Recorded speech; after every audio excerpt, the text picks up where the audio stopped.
Hey y'all, it's your girl Destiny, and we are back with another video. And tonight we're gonna get a little deep. We're gonna be talking about my journey on how I started my walk with God. And this is gonna be kind of just like a story about like how I realized that God was seeking me, probably even harder than I was seeking him at the time, because I was so down bad, just so down and out and depressed. And I feel like the way he was pulling me in was just so powerful, and I'm actually so glad, I'm so happy that he seeks me out, and that now me and him are walking on this journey together. So to begin with, I've always been spiritual, but I've never really been the type of person to like go to church. Like I would always go like every here and there or go for the holidays, but I wasn't really just like super into the church, and I wasn't really super into the Bible or the word either. Like, I felt like, I knew I believed in God, I knew that there was a God, but I wasn't like getting deep into any of the word. And then after college, I was like really, really depressed. It was like I didn't know what I was doing with my life. I was going through a breakup. I was, staying with my grandma. I was just thinking to myself, like, this is not how I expected my life to be after I graduated from college. And so I was just super depressed. And I feel like God led me to a book. And at the time, I didn't really care for reading, but something just told me to pick up this book. And the book was called Winning the War in Your Mind. And this is a book that was written by a pastor. After reading this book, this was my first time seeing my mind as a battlefield, a battle between negativity and that one name that we ain't gonna name in this house, and then positivity and God's word and just the truth. That your mind is a battlefield during that time, and that you're constantly being attacked, that the negative thoughts that we have are not even necessarily coming from us. It's just lies that are being fed to us to keep us from the truth. And that when you start to walk with God, you realize that the word are the tools and the weapons that you need to fight this war in your mind, to be strong and to walk in your faith. So after that one book, my journey just continued. I just kept reading, and this really put me on like a growth spurt. Like I just got super deep into personal development and just getting better and to being more positive and to just growing. And it's so crazy because after I started reading and I was like deep into my reading journey, I would like post book reviews of all the books that I was reading at the time, a rate, how I felt about the book, like what I learned. I would post that on my Instagram page. And then one day, an old friend from college, she hit me up and she was like, oh, let's start a book club. And I was actually so excited about that because I've been wanting to start a book club because I was so excited about all the information that I was learning. And I'm like, okay, like let's do it. Little did I know that God was putting this specific person in my life for such a greater reason than just starting a book club. After we started that book club, we ended up starting a business together, which failed. But at the end of the day, us pursuing it was a success because my relationship with her turned into something so much greater. And now we are like, we like this. But not only are we like this, she enlightened me to the power of getting closer to God and having him in your life and at the center of your life. She is so spiritual, and she is so in her faith that it was contagious. I feel like because I was on my self-growth journey, God put me in a mindset that would be receptive to her sharing her faith and sharing her journey. And because of that, I was influenced, what I'm saying? I was inspired, and God put her in my life to, put that fire under my butt to get closer to him. At this point, that's when I realized he was pursuing me. And I was just thanking him so much. I feel so grateful for having her in my life. A little bit after that, my boyfriend's family actually decided that they wanted to do a Bible study. His mom, she was like, oh, I'm going to order these books for you guys. It's called The Story. It's literally just like putting the Bible in like a story format so that it's easier to understand. And we started doing it every Sunday. We were only supposed to finish the book, and this was like a year and a half ago. Now we've continued the Bible study every single Sunday for like a year and a half now, and we do not miss a day. We are all truly committed to it. And at the time, if I wasn't already getting into my faith, if I wasn't already, getting into my spiritual journey, I don't feel like I would have been interested, in the Bible study. I don't feel like I would have committed to doing it every single Sunday. But God had already put me in a space to where I was receptive to that as well. It is such a big positive part of my life now. Now, although I'm getting closer to God and, I'm doing all these things, it's not like my life just miraculously, did a 360. There was work to be done. So at the time, my life still wasn't exactly where I wanted it to be. Like I was still struggling mentally.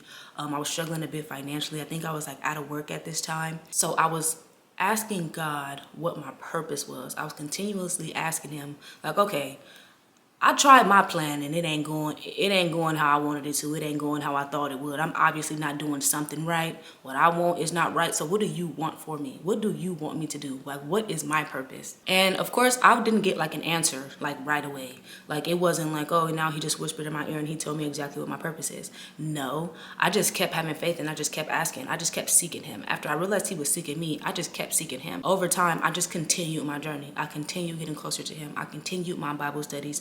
I continued praying and, asking him for clarity. I just continued trying to build a better relationship with God so that way I can hear him more clearly when he was ready to respond to me or when he felt like I was ready to receive my answers. Slowly but surely, I was starting to get my answers. God would speak to me through other people mostly, but also just giving me that gut feeling of like, dang, this is what I'm supposed to do.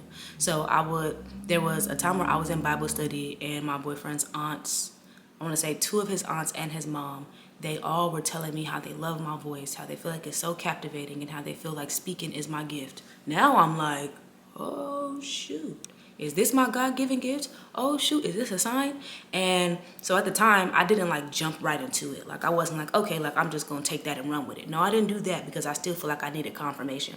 So as time goes on, now my boyfriend's stepdad is telling me, my sister is telling me, my best friend is telling me, everybody is telling me all these things about my voice and about how I'm able to project and how my voice makes them feel. And this is not happening like, all at once. This is happening like over an extended period of time. So like I am getting these confirmations like over time.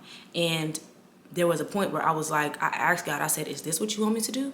I said, if this is what you want me to do, I'm not gonna lie to you, I do really need some more confirmation.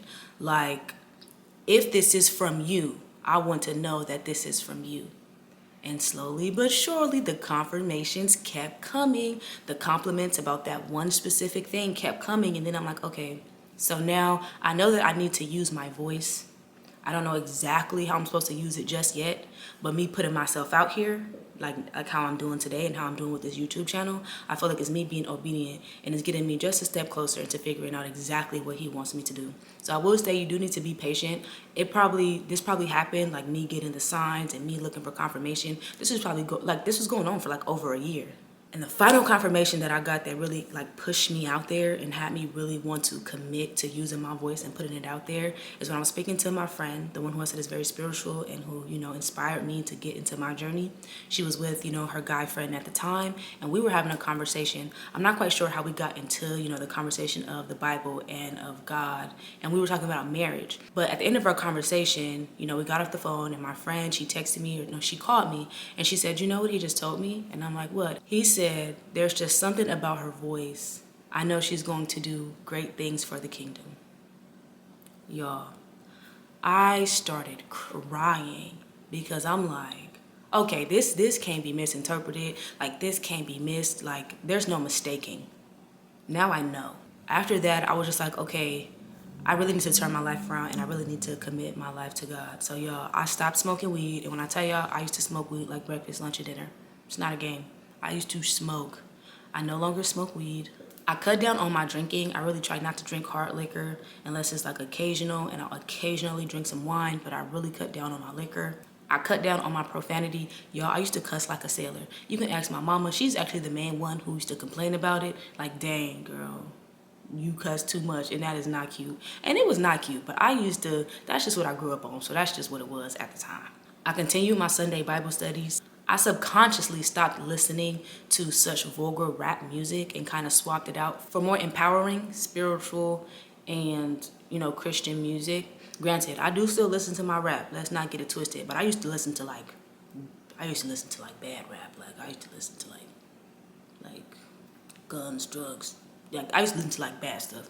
And so like I just like subconsciously was like, I would listen to it and I'd be like, dang, I don't even want to hear this right now. Like, I don't want that bad energy on me. I don't want those words, I don't want to internalize none of this stuff. So subconsciously, I just started not even being interested in it anymore.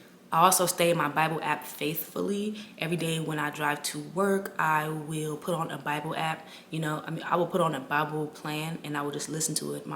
I'm sitting in an hour of traffic every morning that I go to work. So I'm just sitting and listening to a Bible plan, and I'll either sit in silence after that or I'll play some gospel music. And over time on my journey, I really just realized that when I am following what God wants me to do, that I am no longer walking by myself, that this is me and God walking alongside each other, that the mission that I am completing is not my mission, but it is his mission, and he is just carrying it out through me. And so he needs to be at the center of it, at the center of everything, and I need to be, most grateful to him in everything that I do.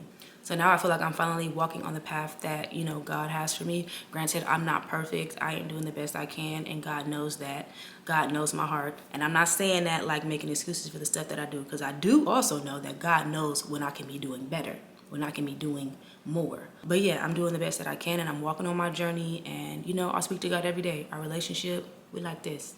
And now some goals that I have going forward to, continue to strengthen my relationship with God and to just, get more in my faith is studying my physical Bible. Now, I did actually buy a physical Bible. I'm so mad I don't have it like on me. It's like in my room, and I really wanted to like show y'all. It's so cute. It's a pink Bible. It's the King James version, so that makes it, a little bit harder to understand, but still, I can be studying it. I need to be studying my physical Bible much, much more. I also, I watch sermons on YouTube, but I really think that I need to find an actual church, because there is nothing like having that in-person energy and experience with other people who are also walking in their faith. There are also some vices that I have that I need to eliminate, that I feel like are my convictions. God, that's between me and God, but there are some things that I feel like I need to give up, and I'm definitely working on that and just asking God to give me strength to do that. And another one of my goals is really to find more Christian and gospel music, because I'm like limited to like what I have right now, because my relationship is growing. You know what I'm saying? I'm looking. I'm doing my best. And so if y'all got any Christian music that y'all listening to, a Christian playlist or whatever, send it my way. Let me know what y'all doing, because I need some good music that I can listen to so I can, wash out some of that other bad music. You know what I'm saying? If you get rid of one bad thing, you got to replace it with something good. So the more songs I can find to replace that bad music, the more likely I'm going to be to listen to my good music. All right, that's all I have for you guys today. I hope that you enjoyed my story. I hope that it inspired you on your journey, on your walk with God. I hope that this kind of helps you realize when he is seeking you, and that you should be seeking him every step of the way. And I hope you guys have a beautiful night. Thank you guys for watching, and I'll see you in the next video.